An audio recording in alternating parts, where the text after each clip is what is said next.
உப்பு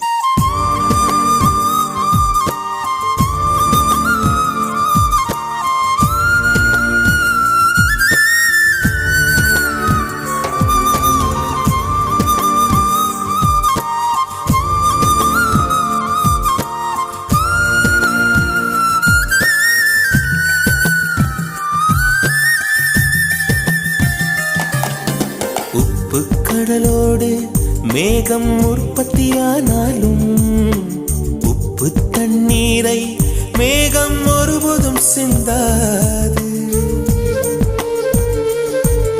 மலையில் விழுந்தாலும் சூரியன் மரித்து போவதில்லை. நிலவு கூலியூட்டி தன்னை நீட்டித்துக் கொள்கிறதே. மேகமாய் நானும் மாறேனோ, அதன் மேன்மை குணங்கள் காண்பேனோ. சூரியன் போல